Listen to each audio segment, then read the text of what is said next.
Hi friends, ఈరోజు వీడియోలో వచ్చేసి గోంగూర పప్పు చేశాను. చాలా టేస్టీగా ఉందండి. మీరు కూడా తప్పకుండా ట్రై చేయండి. అందరు చేసేది ఒకే విధానం, కానీ టేస్ట్ మాత్రం ఒక్కొక్కరికి ఒక్కొక్క రకంగా ఉంటుంది కదా. ముందుగా అయితే ఒక బౌల్ తీసుకొని అందులోకి ఒక గ్లాస్ వరకు కందిపప్పుని, అలాగే సగం గ్లాస్ వరకు శనగపప్పుని తీసుకొని ఒక అరగంట సేపు నానబెట్టుకోవాలి. నానబెట్టుకున్న కందిపప్పు శనగపప్పుని ప్రెషర్ కుక్కర్లోకి వేసుకోవాలి. ఇలాగే గోంగూర ఆకుల్ని కూడా వేశాను, పచ్చిమిర్చి ముక్కల్ని, అలాగే ఉల్లిపాయ ముక్కల్ని, కొద్దిగా చింతపండుని కూడా వేశాను, పసుపు కూడా వేసుకోవాలి, అలాగే సాల్ట్ కూడా వేశాను. ఇలా ఆయిల్ కూడా వేసాను. ఆయిల్ వేయడం వల్ల పప్పు అనేది పొంగకుండా ఉంటుంది. ఇలా వాటర్ వేసి ఒకసారి కలుపుకోవాలి. ఇలా వాటర్ ఎక్కువగా వేయొద్దండి, ఎందుకంటే పప్పు పొంగుతుంది కదా.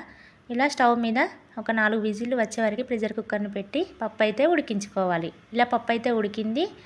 ఇలా మరికొద్దిగా పప్పు మెత్తగా కావాలంటే పప్పు దువ్వతో పప్పునైతే ఇలా చేసుకోవాలి. స్టవ్ మీద ప్యాన్ పెట్టి ఆయిల్ వేసి వెల్లుల్లిపాయలని దంచి వేసుకోవాలి.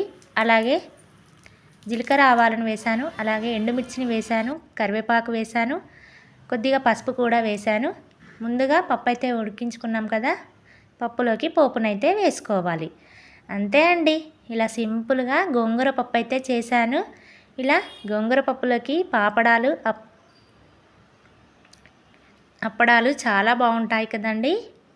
టేస్ట్ అయితే లాస్ట్లో కొద్దిగా కొత్తిమీరని అయితే వేసుకోవాలి. అంతే అండి, గోంగూర పప్పు అయితే ready. Thanks for the watching.